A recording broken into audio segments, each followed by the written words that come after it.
एक बेहद ही गरीब परिवार का बच्चा था।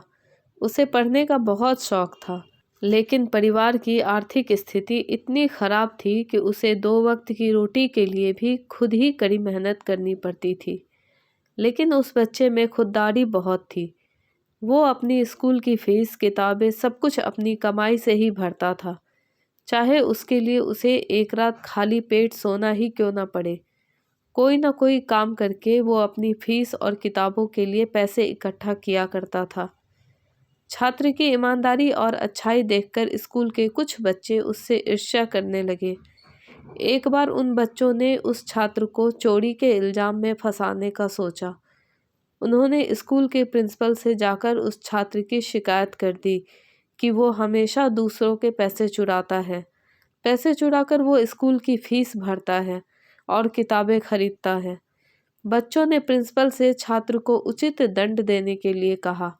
प्रिंसिपल ने बच्चों से कहा कि वो इस बात की जांच करेंगे और दोषी पाए जाने पर उसे उचित दंड भी मिलेगा। प्रिंसिपल ने छात्र के बारे में पता लगवाया तो उन्हें मालूम पड़ा कि वो छात्र स्कूल के बाद खाली समय में माली के यहाँ सिंचाई का काम करता है।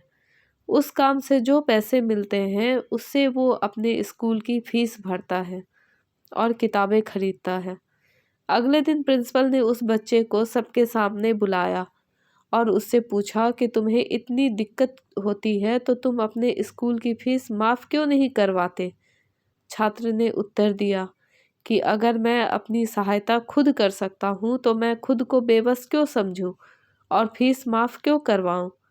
आखिर दूसरे बच्चों के माता पिता भी तो मेहनत करके ही फीस देते हैं, तो मैं भी मेहनत करके ही अपनी फीस जमा करता हूँ।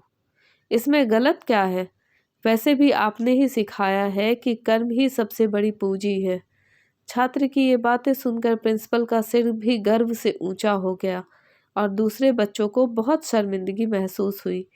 ये बच्चा महान लेखक बंकिम चंद्र चट्टोपाध्याय थे। इन्होंने आगे चलकर बंगाल के शिक्षा संगठन के डायरेक्टर का पद भी संभाला।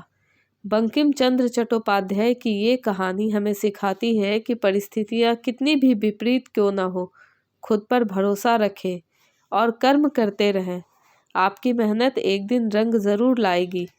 इसलिए बेबस होकर भाग्य के भरोसे कभी न बैठे, बल्कि कर्मों से अपना भाग्य खुद तैयार करें। आशा करती हूँ कि आपको कहानी पसंद आई होगी। कहानी पसंद आए तो प्लीज़ लाइक, शेयर, सब्सक्राइब करना ना भूलें और इस कहानी के बारे में आपकी क्या राय है हमें कमेंट करके ज़रूर बताएं। Thank you.